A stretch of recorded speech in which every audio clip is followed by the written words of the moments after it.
Well, we're past Halloween, so I believe I have permission to make a Christmas reference. I feel like we've kind of been in the middle of the story A Christmas Carol. As I look back on what we've studied so far in Hebrews, you think about how he sort of presented things to him. First of all, he started with the past, right? Go back to the very beginning, chapter 1 and verse 1. Long ago, at many times, in many ways, God spoke to our fathers by the prophets. Over in chapter 3, he reminds them of how the Hebrews of old had rebelled against God. And then the writer visits them kind of with their present, that Jesus is currently the better way, but you're too dull of hearing.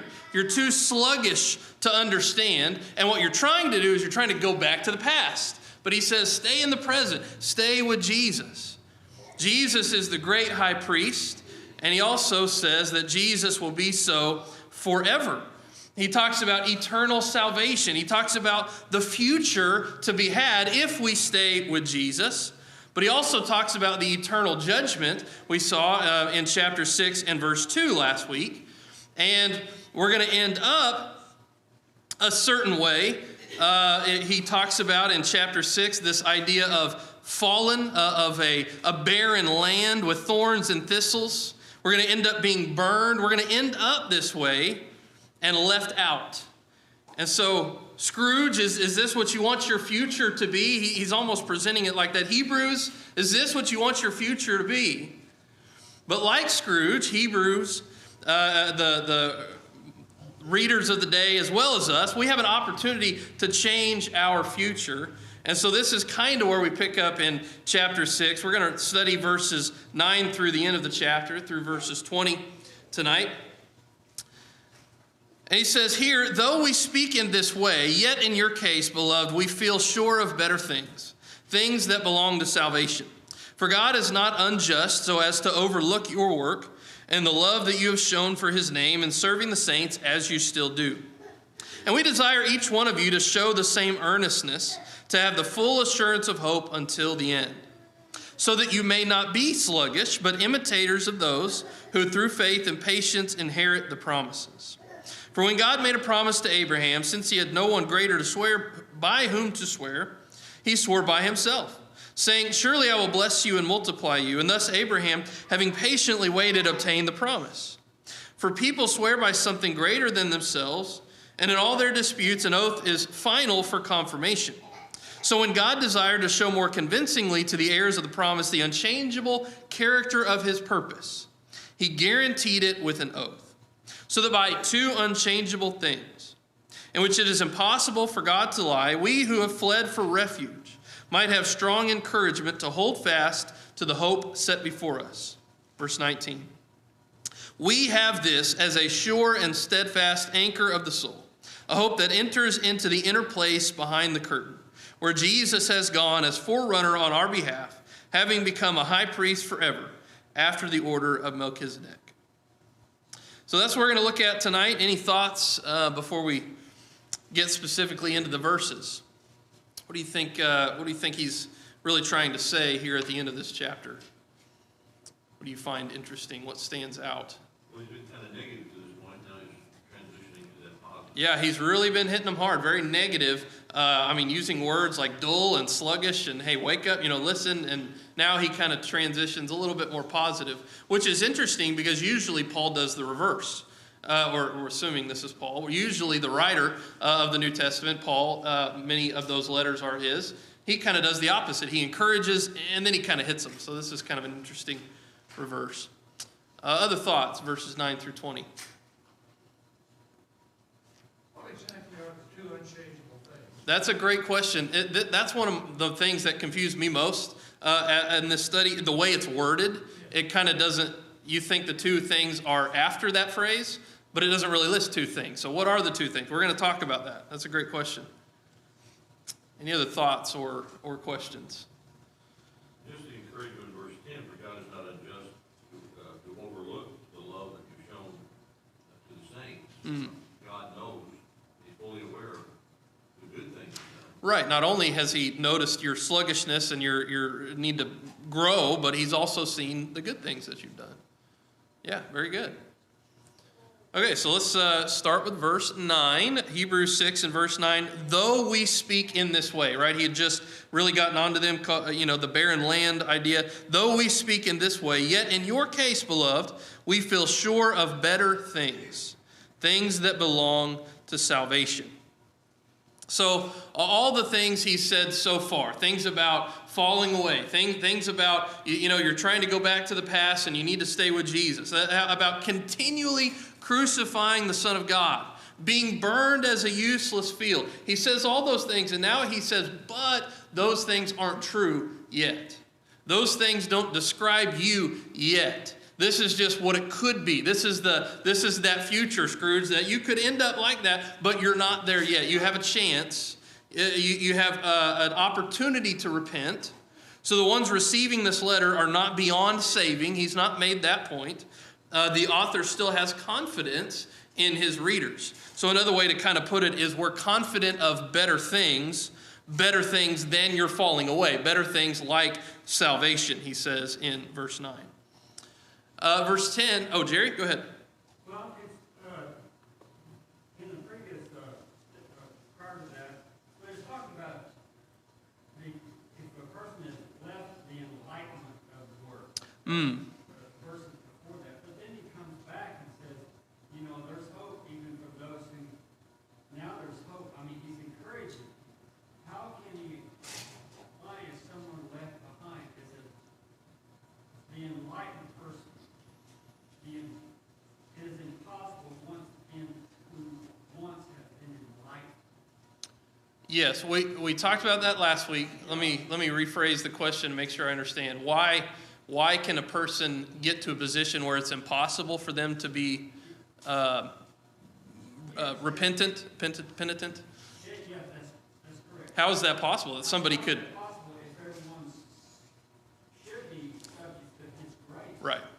So everybody should still always have an opportunity to come back, right? Unless they die before they come back. Yeah, so what I said last week was just that people make it impossible.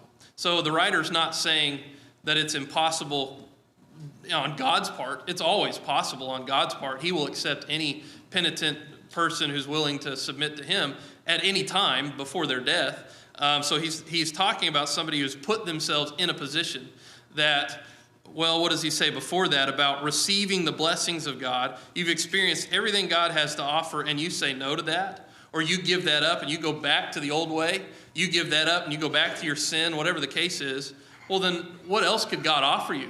You've already seen all the blessings that he has. He can't give you anything new. He can't provide you. Right, yeah, he's not saying the door's closed. He's just really saying they've closed the door themselves. That's the way I presented it last week. Did anybody have any thoughts about that? Well, what if it's not an unforgivable sin? Right. But it can be an unforgivable sin to once be enlightened, to be a dedicated Christian, to really firmly believe, and then to go back away from that and reject it. Right. Once you're in that rejection stage, If you're rejecting Jesus, if you're continually crucifying the Son of God, then you're making it impossible to change your heart and to come to God. So that's the kind of way I presented it. Don? There in verse 6, the idea that it's a passive, meaning it's an action that's done to the subject. So in this case, what I think he's saying is, there's nothing we can do to bring about repentance in the individual. That doesn't mean the individual himself cannot Right. come to an understanding or the spirit that allows him to change his mind. Right. And I think I mentioned that a little bit last week, that really he's writing to those who are trying to reach out to someone who's been made it impossible. And what can we do? What more can we do than what we've already done? That also doesn't mean we have no responsibility to try to pull people back. But there's really nothing else we can do if they've chosen that path. John talks about some that get away and says, I do not say that you should pray for them. So I think it's that kind of thing. Okay. Very good. Jerry, you've got tough questions, brother. Okay, verse 10. For God is not unjust, so as to overlook your work and the love you have shown for his name in serving the saints as you still do. So clearly the Hebrews had some growing room. They needed to grow in knowledge. They needed to learn some things. But on their benefit, they have been doing some things right. They've been showing the fruits of the love of Christ. They've been serving each other, serving the saints, and therefore ministering to God and his kingdom in that way. What's interesting by way of application about this verse is obviously love for God is seen in doing something. A lot of people look at religion, love for God, as a feeling or an emotion or just like a personal relationship with God.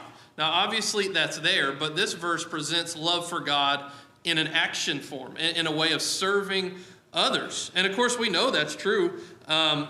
Throughout the New Testament, John makes that very clear in his writings. James and others, love for others is part of how we show our love for God. You cannot have one without the other. John was very clear about that. And then Jesus gave us what he considered to be the greatest commandments, right? Loving God and loving others are very interconnected. And so the writer here of Hebrews is talking about that as well, that if we're going to love God, we've got to show our love to our brothers and sisters. So I feel like that's a good opportunity, even though we don't know what they were doing to serve the saints. He doesn't embellish on that. I think it's worth asking, how can we follow that example? What are some ways that we ought to be, quote, serving the saints like they were? What are some ideas? What are some things that we ought to be doing to follow that example? Well, obviously there's a need in the church. Paul writes to Galatians, especially those of the household. There needs to be an awareness that when one of the brothers or sisters is in trouble or hurting, straying away, whatever, that's time for action. It's time for us to stop just praying for them, do something. Take a dinner to them, or take them to the hospital, or whatever the need might be. Yes. We've got to do something to serve them. Great point. There is a time to stop just praying for the person and do something. We need to feel what they feel. We need to understand where they're at, have that empathy, that sympathy, and reach out and actually physically try to serve that person if we can. Jerry? A lot of times, you don't really know how the other person feels. You might even come to a judgment based on what you're hearing. There is maybe some trouble in, I'm not trying to be a psychologist, but there's something in there that maybe you just, if you quickly disregard their statement and don't follow through and don't help them, it just furthers their need or their backwardness, their less being open. They could be lost because you have rejected the first request. They have some needs, but you may not know that they have some greater needs. I really like that point, because I bet that happens a lot more than we realize, that somebody is in need. Maybe they adventure so much to actually ask for something, but maybe not. And their need goes unmet. Nobody reaches out to them, or very few people send them a card or whatever. Well, the next time something happens, they're not going to expect you to be there. They're going to fall away based on our failure to serve them. Jerry? Well, and the other thing, a lot of people don't want to open up and just flood you with all their problems. Right. They may bring about something of lesser degree, hoping that you will reach out. Right. Continue to work with them. And at some point in time, they may divulge all the problems. Well, it takes a special relationship. I mean, not every person in the congregation has that relationship with every other person. We ought to strive for that relationship, and that opens the door for serving. But there are maybe certain people that have that relationship more than others that might be able to get that out of somebody. But that's an interesting thought. We're talking about ways to serve the saints. Any thoughts on that topic? What should we be doing better, more for those who have needs within the church? Any other thoughts about that? Listen Mm. and have the desire to respond when you hear a response. Yeah. Half the time, if I'd only known, goes back to what Don and what Terry was saying. Yeah. I think most of us would do about anything for anybody. Right.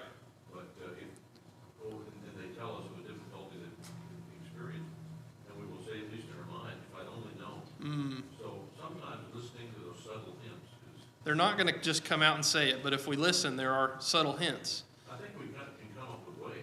Yeah. If we just know the need is there. And it's not like they have to ask you for a meal for you to just show up with a meal like that. I don't think anybody's ever hurt by that. And so you can kind of just try to fill a need that you think might be there. Darcy? Are you specifically talking about serving the saints outside of the church building that aren't coming? Well, I mean, I don't think there's many ways we can serve the saints in the church building, so there's probably a lot more I was opportunities. thinking about the way to serve the saints inside the church Okay. building. Coming to worship is encouraging to your Yeah. brothers and sisters. And so for those that are here regularly, that's serving the saints as in coming, being prepared, being here. Because Right. if you think about the times when it's just a few of us, how sometimes it's discouraging to Yeah, us. that's true. So we're serving each other by just being here in the first place. Well, he's going to talk about this very concept in Hebrews chapter 10. I mean, it's our famous verse for talking about going to church service, right? But he says we show up to the assembly of the saints for that reason, to encourage one another. And so that just being here, yeah, is a service and encouragement. Good point. Any other thoughts? It's worth thinking about, putting some thought into how we need to be following their example, serving the saints. Now, this also shows, though, before we leave this verse, that it is possible to be doing really good things, to be doing Christian works, and still be wrong, because that's where they were. They were wrong. They've fallen short in their knowledge. So they were doing some good things. They were doing Christian works, and they're to be commended for that. But they're still wrong doctrinally. So obviously that's possible. These Christians did not have the knowledge they needed, but they were doing some good things. We need to make sure we have both. Too often we maybe lean one way or the other. We need to make sure we have a good balance of both. Verse 11 reads like this: "And we desire each one of you to show the same earnestness, to have the full assurance of hope until the end." So the writer had just stated that the congregation was involved in fruitful work, but now he sort of brings it to an individual level. We need to each individually make sure we are showing diligence to serve the saints and to grow and to mature. This is a congregational aspect as well as each individual Christian. Now, I thought of the 7 churches written to in Revelation. You know, think about how there are a couple of instances where that's very clear. The Christian might be struggling, and the church could be a good church, or reverse. There's a bad church with Christians who are saved and working and doing what they should be within that church. So there's 2 aspects of that.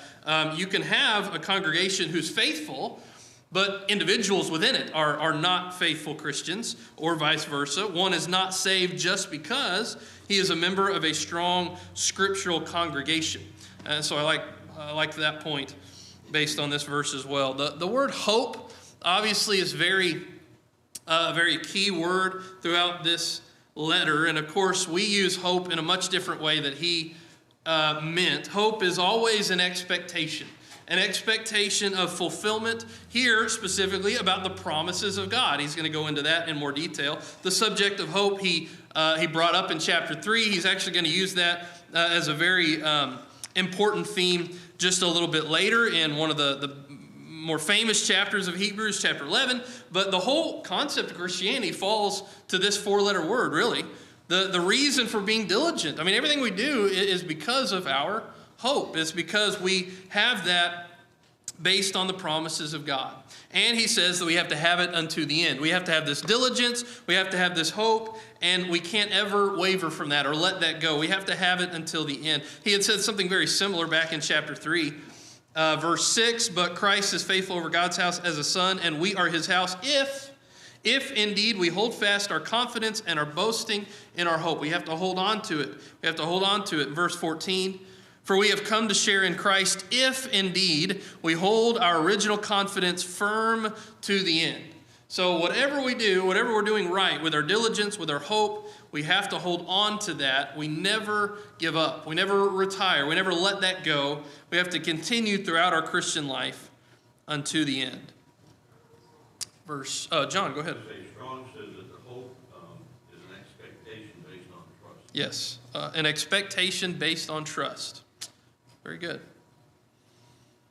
Verse 12, so that you may not be sluggish, but imitators of those who through faith and patience inherit the promises. So sluggish is an interesting word. He's calling them slow. He's calling them lazy.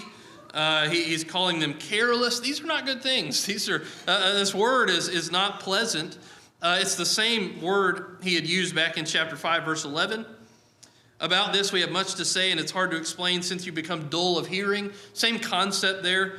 But even though that's hard to swallow, they needed to hear that, right? They needed to hear that they needed to hear, that they were being dull of hearing, that they were being sluggish, slow, lazy.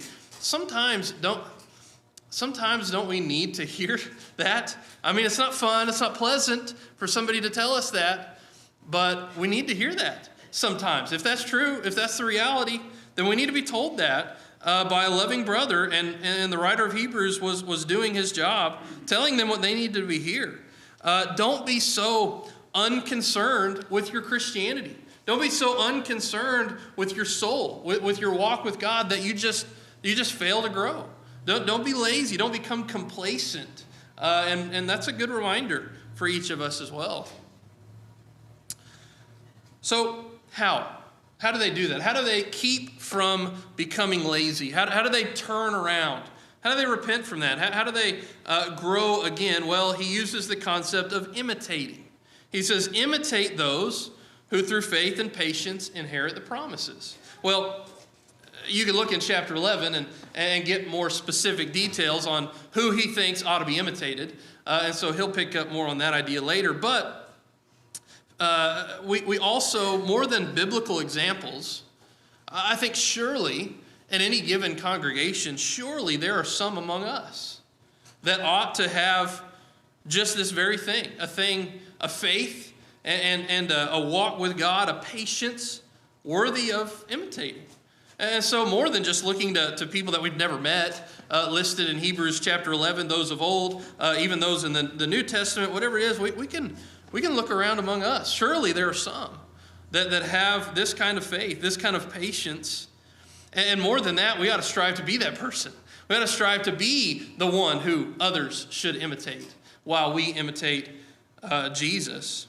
Notice this. Promises are inherited, not merited. Promises, based on this verse, are inherited, not merited. And we know that God's gifts cannot be earned.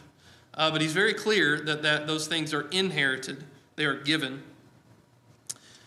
Verses 13 through 15, I'll have a question here.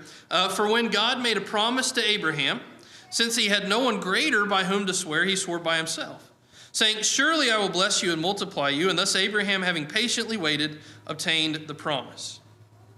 So when the writer said that we stand to inherit the promises of God, the natural question would be, what promises? You know, what's he talking about? How does he answer that? He chooses to use Abraham. Why does he use Abraham to answer the promises of some people he's trying to say? He had said Abraham is less than Jesus. Jesus is greater than Abraham. Now he goes back and uses Abraham as an example. Why does he talk about Abraham here? They would all know him. They would know that. Wouldn't they? I mean, they have high regard and knowledge of Abraham. That's one reason for sure. Melchizedek?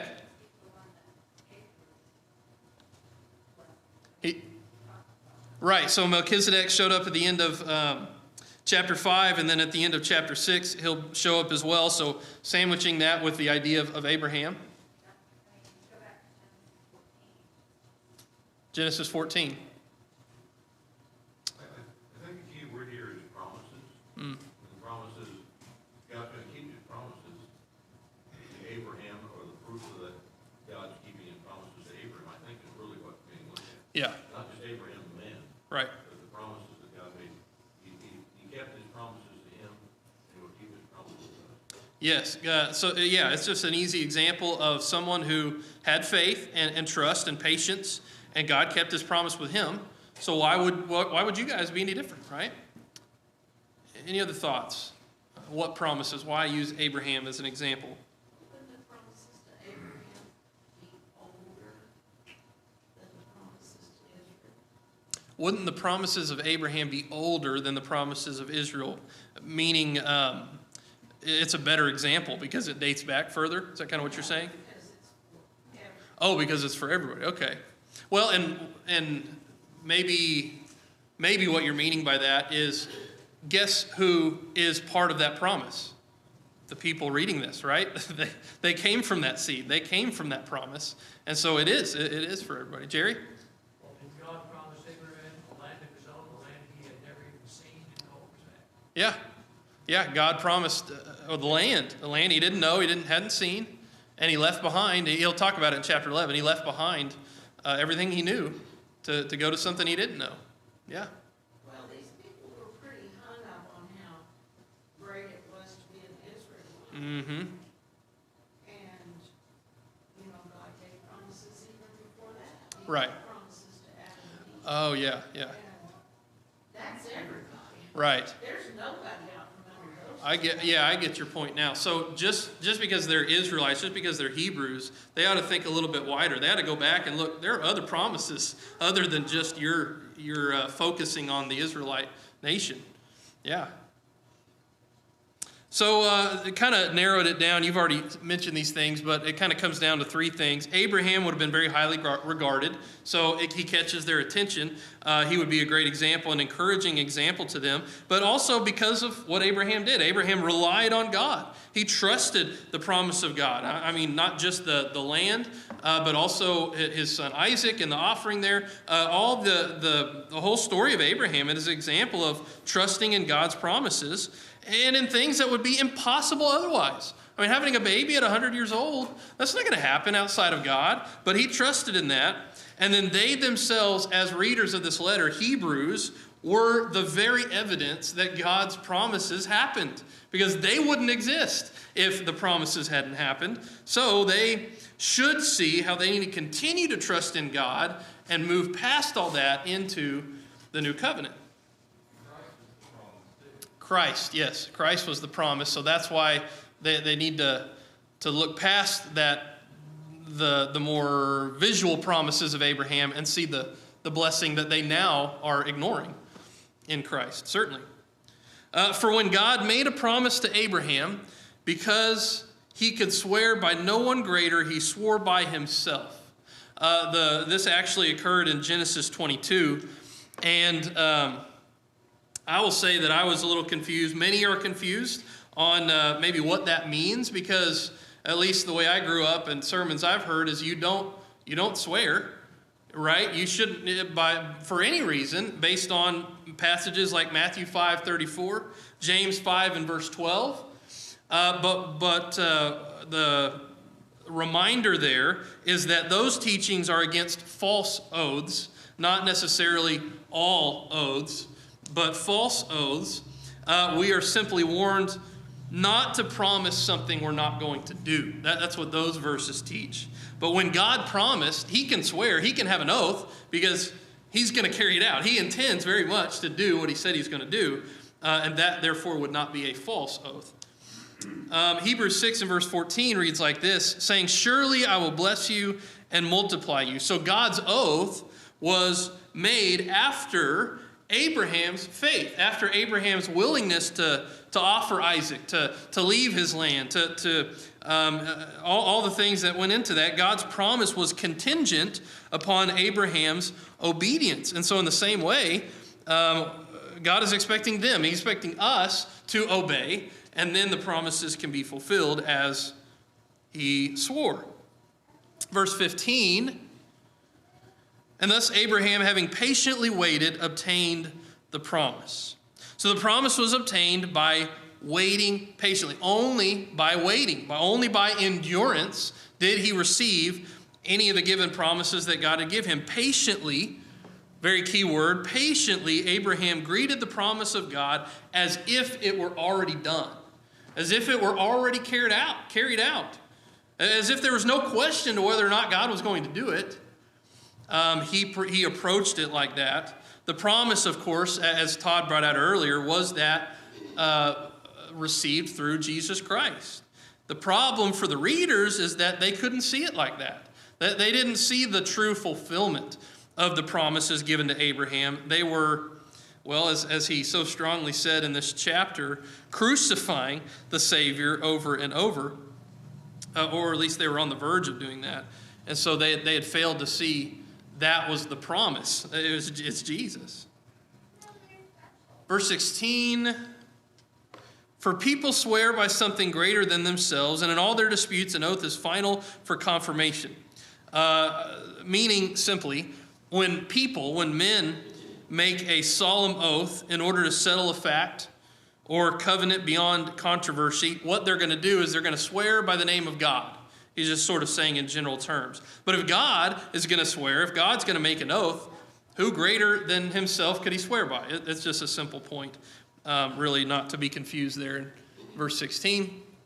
Now, verse 17, so when God desired to show more convincingly to the heirs of the promise the unchangeable character of his purpose, he guaranteed it with an oath.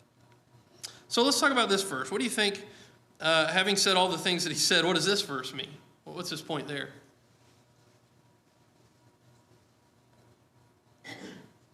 Well, I think that they had a whole system of promises. God promises, and that's what will happen. Right. But if they swore by the temple, or if they swore by the gates of the city, or they had just all these little tricks. Mm-hmm. Well, maybe I'll keep that promise. They don't have to if they... I'm pretty sure I'm gonna keep that promise. Yeah. But they had all these things laid out which seemed to reduce their responsibility. I said, no way, I guarantee it myself. That's a great point. They had found ways to sort of reduce their responsibility, but God didn't do that. He's going to make sure he follows through. Yeah. What are the thoughts? What do you think this verse is talking about?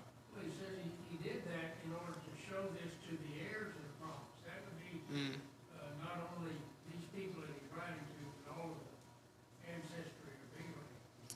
That they're the ones that should have seen when God actually swore by himself that he was going to fulfill that promise to Abraham. That he was fulfilling that promise. That was their proof. Yeah, they had plenty of evidence, plenty of proof, and they should have seen that. Jerry? That is still proof. That is all arguments. Yeah, you're exactly right. That's exactly what this verse means. It ends all arguments.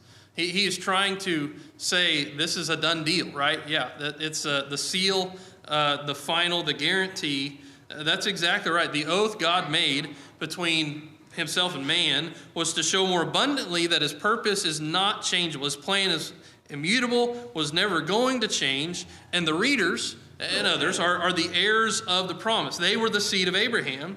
Their problem was that they lacked confidence in the real fulfillment of all these promises, Christianity, but they felt secure in the old way, in Judaism, so they wanted to go back to what they were comfortable with. God's oath, however, was absolute assurance that Christianity was the way, was valid, and this is what he wanted, so God guaranteed it with an oath. And when you do that, when you make an oath, your character is at stake. Your reputation is at stake publicly. Just having 3 kids, I immediately thought of, well, if I'm going to promise my kids something, well, that's at stake. If I'm promising them that and I fail on that, are they going to believe me the next time? But it works in lots of other ways. You can only fail on following through on a promise once, and then people are not going to trust you anymore. So with God, what he's trying to do is he's trying to remove all doubt. He is giving us confidence by giving us his word. We can bank on it. And just for our benefit, is everything he says is the truth. Yeah. He doesn't need to guarantee it. He doesn't give a note. That's for us. Because we're in this world of lies. Yeah. And That's a good point. deception. And so sometimes we need reassurance of what somebody's going to do because we've been wrong or before.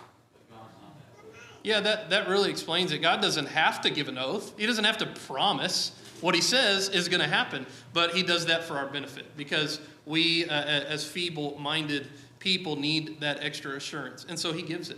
He gives it. Very good. Well, but think about what these people were facing.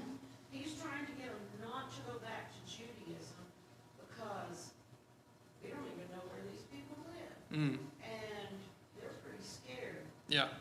So. Persecuted. They knew their elders, they knew the people at the synagogue, and they're kind of out there on their own. So he's really trying to show them, don't go back. You are not getting into something, you're not going to something better. Yeah. You're leaving the best Yeah. and going for. Yeah. Yeah. Yeah, that's exactly right. So to Jerry's question, what does this mean? Verse 18, so that by two unchangeable things, in which it is impossible for God to lie, we who have fled for refuge might have strong encouragement to hold fast to the hope set before us. So to me, the trip up is the language, the way that this is worded. It's really not complicated. The two unmutable, unchangeable, unbreakable things are God's promise and God's oath. God's promise to Abraham and God's oath. Now, the purpose of those two things, as Todd brought out, is for our encouragement. Isn't that what he basically says? That we might have strong encouragement. And so he gives us those two things for our benefit. Now he uses the concept, just to reiterate what he'd already said, it is impossible for God to lie. God doesn't have to promise. Whatever God says is going to happen. We often say that nothing is impossible with God, but I like this verse because that's not true. It actually is impossible for God to go against his own nature. And so if he did, he wouldn't be God. And so God cannot lie. He cannot go back on his promises. That's impossible for God to do. We can absolutely depend on what he says to be true, and we can rely on it, and that's how we ought to present it to people, as absolutely reliable. No question about it. The idea of fled brings out a very good imagery that they would have clung to. They would have really understood what he meant. The idea of fleeing to the city of refuge really is that word fled. It was used in the Old Testament Septuagint to refer to that. Deuteronomy 4, Joshua 20. When you accidentally kill someone, you have a place to go. So when people sinned against God, they didn't intend to be rebellious. They would run to the city of refuge. That was there exactly for that purpose, that they would find safety. And when they did that, they had to stay, though. They had to stay in that place until the high priest died. So what he's saying, using that image for them, is that is true now. We have run to our city of refuge found in Jesus, except we're never going to leave that. Even if our high priest dies, our high priest is not going to die. He lives forever. So Christians have to remain in our city of refuge, the kingdom of Christ, in order to be saved. We cannot leave it for risk of being killed outside of the city walls. We must stay. We cannot go back to the old way. And so these Hebrews were about to do that. They were on the verge of trying to leave their only refuge, their city of refuge. And then verse 19, we have this sure and steadfast anchor of the soul, a hope that enters into the inner place behind the curtain. Now, he's already introduced the idea of hope, and this hope is our anchor, but he kind of mixes terminology, and then he kind of throws in the temple. So I find that interesting. These two illustrations are combined, the sea and the temple. So the world is like the sea, and our soul is the ship, and our anchor is our hope in God's promises. And then at the same time, our life is like the outer court of the temple, and our hope is the eternal future that's assured behind the curtain, something we can't fully see, but we know it's there behind the Holy of Holies. What's on the inside of the veil, that is where our faith is. That is where our hope is, and that is absolutely necessary. Verse 20, where Jesus is gone as a forerunner on our behalf, having become a high priest forever after the order of Melchizedek. So finally, he brings back the idea of Melchizedek, picking up from where he had left off quite a while ago in chapter 10. Now, a Levitical high priest could not do what he's talking about Jesus doing, could not enter as a forerunner or as a sort of a person leading the way. The only reason he would enter would be to represent, to offer the sacrifice for the people could not follow. And so another interesting thing about Jesus as our high priest is he's actually expecting us to follow. He's expecting us to go into the Holy of Holies as well and to follow right behind him. So Hebrews is worth our time and our study because I think we, like the Hebrews and like Scrooge, need to see all three ghosts. We need to see our past, we need to see our present, we need to see our future, and when it's all laid out like that, it helps us make the proper changes. And so that's the way I see him presenting this. The Hebrew past, it's our past as well. And we need to be hit with the hard reality of our past, but we need to be able to look to the future. And so in order to do that, you also have to ask yourself, what is your present? Are you obedient to Jesus? Are you being a disciple of Jesus and only Jesus? Or are you trying to mix Jesus with something else? Have you grown dull and sluggish like some of these Hebrews? See, there's only two futures. There's only two possible futures, and he lists those out. Chapter 6, 7, and 8, right? The land that's going to be burned, that's one future. But also, verses 11 and 12, we desire that each one of you show the same earnestness, have that full assurance of hope until the end, so that you may not be sluggish, but imitators of those who through faith and patience inherit the promises. That's the other future. And so hold on to that faith, put your hope in that future. All right. Thank you. We'll have another song and close out for tonight.